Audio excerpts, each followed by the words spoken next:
FYB Conscious Readers. It's your girl, MsMalcolmHughes, here for another book review. And we have a guest with us this time by the name of... Hi, I'm Tiffany. And our book this month it is Zami by the one and only Audre Lorde. What were your thoughts on Zami? My thoughts on Zami shift every time I read them. Okay.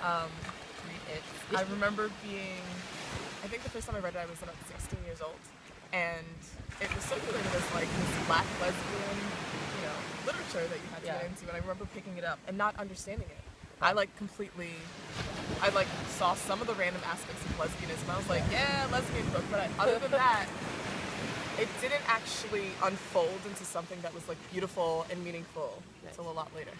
And what do you feel changed for you, like reading it over time? I think I changed.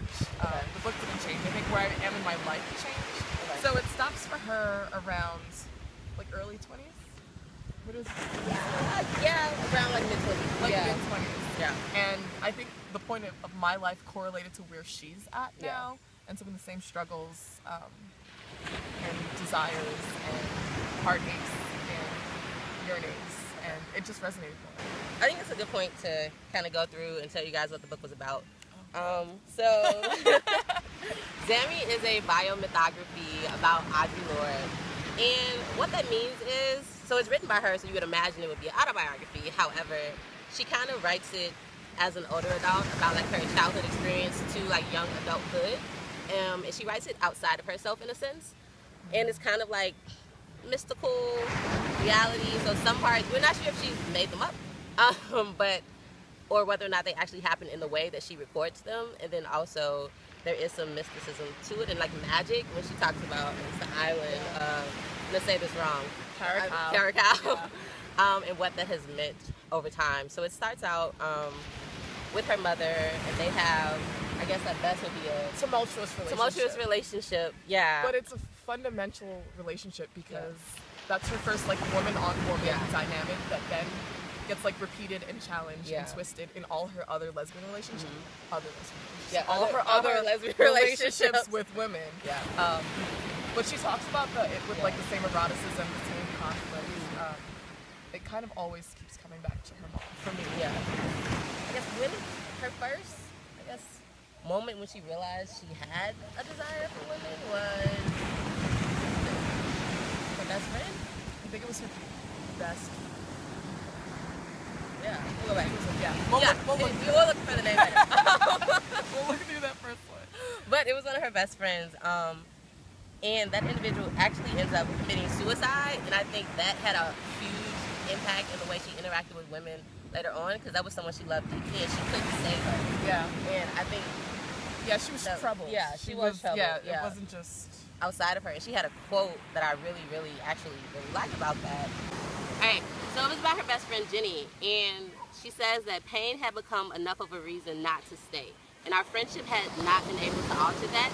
None of us had given her a good enough reason to stay here, not even me. And I feel like that was something that haunted her throughout all of her relationships, and she did have multiple, right? She had multiple. Of women who like came in, and I think it helped her learn though that love can look a lot of different ways, and she doesn't necessarily have to be accountable for saving other people, which came up again in the next one. She was dating the older woman who was very troubled also, and I feel like that's a lesson for all of us. Sometimes you meet people who are just not where you want them to be, and we take on that responsibility and accountability for someone else's like emotions and where they are, and it's not necessarily like for us. But this part of the book, and like the whole book, for me resonates in the sense that she talks about lesbianism for the first time in a way that had nothing to do with like just sex. Like there's definitely sex, there's definitely like, oh, I have a crush on this person, I like that person, this woman broke my heart. It's a desire. It's a desire. But this was the first book that I saw that talked about lesbianism as a way that completely rearranged and organized her life. Like she learned all her love lessons, all her life lessons, all her losses. She literally walked us through her life through the series of women, starting with her mother. And that's why it was powerful for me.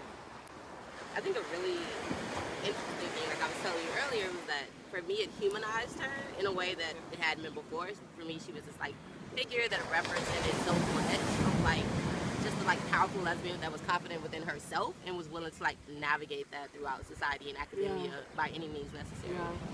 And with saying that, it stopped so early in her life, right? And it's kind of close to the age I am now, so it's the ability to relate. But I also want to know like what happens beyond this, right? Like once you learn these lessons, then how do you like indoctrinate or implement them in a way that sustains you throughout and forms like healthier relationships? It also shows that she didn't just like pop out Audre Lorde in the sense that we know her. Like she was insecure. Another thing for me, I think, is like how a lot of the like qualms or issues that we deal with now in the LGBTQ community haven't necessarily changed. Like she talks about here, like the lesbians, viral as men, hating women and their womanhood with a vengeance, right? Like I don't think we always think of it that way when we talk about the binaries that we have, especially when like within the Black lesbian community of like you're either stud or you're femme, and how that just replicates like heteronormative relationships, and there's no room for anything in between.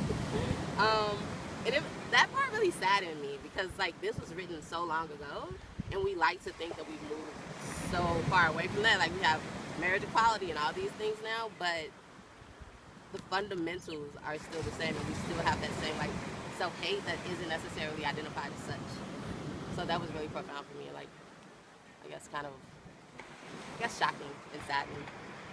What were your thoughts on the like mythical island character that she speaks about throughout the book? Yeah, that for me was one of the most, if not the most important part for me. Okay. It's just this notion, for those of you who haven't read it, it's this island, it's a story of an island that her mother told her about, that was basically, all these women lived there and loved each other there, and the men went away, and it was like, it didn't actually make much logistical sense. But what's interesting about it is that she didn't actually know if it was real or not. She couldn't find it on a map, but one day, way later, she like saw this island somewhere. But for me, it runs throughout like the theme of the book of this idea of like queer utopias and how necessary these imaginative spaces are for queer survival. So she also talks about the potential of, like the utopic potential of how it would feel moving through the dance rooms. How that was like a sanctuary in this really important space, which always hits me when I think about Orlando. The Orlando shooting felt like a violation of sanctuary. And even the fact that she took her queer life story from birth to wherever she ends, mid-20s, and infuses it with this mysticism. Like, queer life is magic, and she makes that literal. And queer survival requires a lot of queer magic, a lot of queer imagination, because we don't actually have the literal space, and so we have to craft it, whether be it our imaginations or like dance floors or beaches or in bedrooms with women. It's a constant trying to craft space. It kind of creates something beautiful for yourself when you don't see that reflected in mainstream society. I think that's important. And another piece with Carrie Cow was the fact that she didn't know it was real, but she kept searching all her life for evidence. And I think that kind of goes back and is similar to the way of her experiences with women, right? She just had to like search and figure it out and keep going, even though she wasn't sure where it would end up. Right? And then it turned out for both women and Carrie Cow to be something that was like very true in an actual space, but you couldn't easily find it on a map. Right? So just like you say, like queer woman magic, people may not see it, but it's there. Right? And you have to like search for it. Even if you can't access it, just the knowledge that it exists carried her forward. Because she has no non-problematic relationships now. Like all of her relationships are tumultuous. Like it's heartbreak after heartbreak after heartbreak, but she's still, because it's not really about them, it's about her. And it ends before, we don't know about a happy ending, right? We don't know how it turns out. It just falls off. That it shapes her. And it kind of leads to, I guess we'll end it on this note, a quote that all of you probably know and love. It's the one that people meme and tweet out repeatedly. Every woman I have ever loved has left her print upon me, where I loved some invaluable piece of myself apart from me, so different that I had to stretch and grow in order to recognize her. And in that growing, we came to separation, that place where work begins. So it's about you. It's always about you.